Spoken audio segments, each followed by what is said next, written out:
Weasel.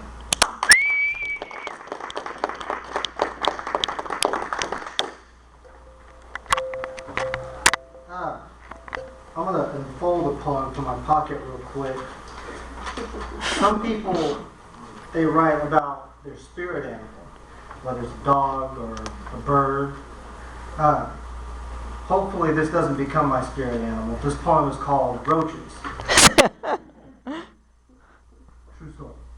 I shudder when I see them on my stove, fluttering wings in the darkness, jutting out erratic spasms when the lights flush on. There's an infestation somewhere. Otherwise, they wouldn't hang around. I killed one on my wall today, slammed the good shoe into its back and wriggled it around. White noise scraping as the remains fall.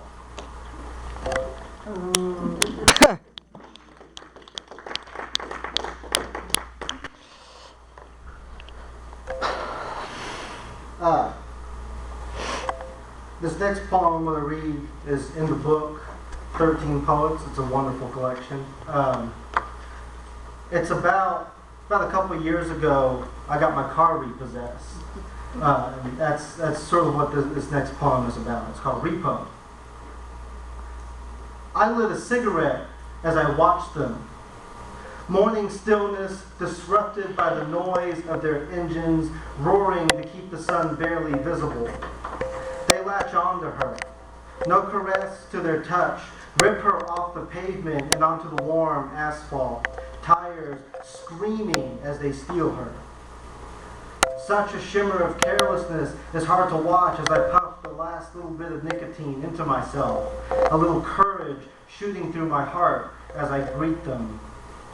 They let me gather my things. Film-covered seats brush against me as I remove myself from her. The man takes my keys. Says, have a good day for the sake of customer service. Politics reaches in every corner of our universe, and a little politeness is a part of living. My things and I gather on the side of the road as we watch them drive off, solemnity dissolving. Yeah.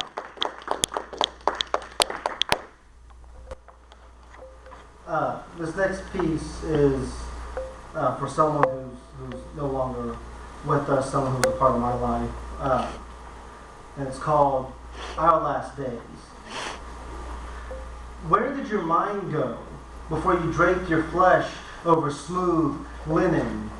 The vultures peer through frosted windows, knowing you are empty, that they can vomit up your bones after devouring what you have left behind.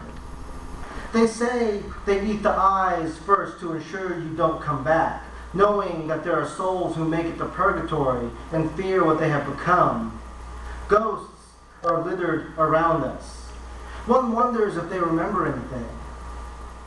We can all imagine why your breath lingers on the indentions of the mattress, but we already know. We are our own tragedies that haven't burst yet, little grenades ticking beneath our hearts, waiting for it to pile, for us to make our peace. But we are human. We teach ourselves to misunderstand, to confuse, to keep the morning precious because we cannot disturb ourselves.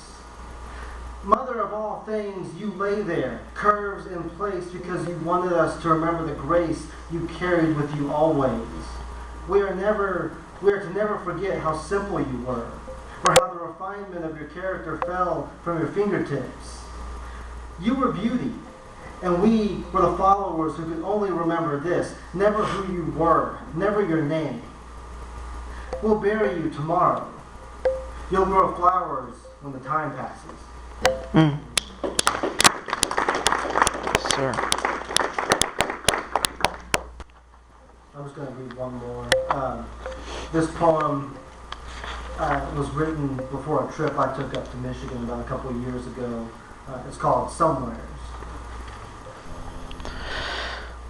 My body quakes underneath the warmth of strangling exhaust fumes.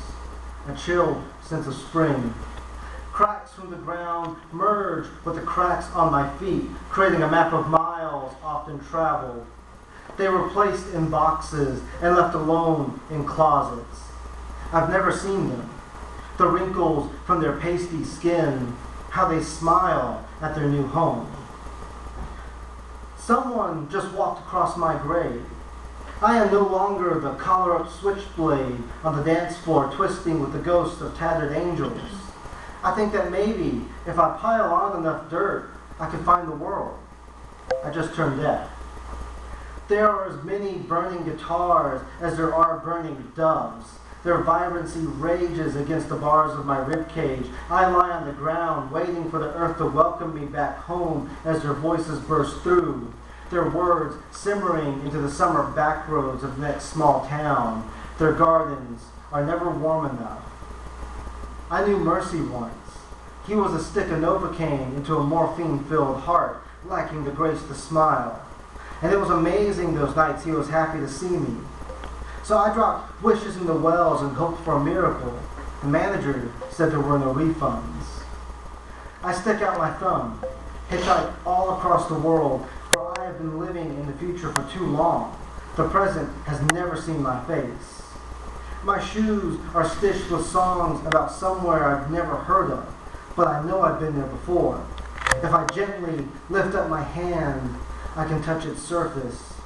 Someday bury me there, underneath its stale utopian waters. And when my heart returns, point it to someone. Thank you.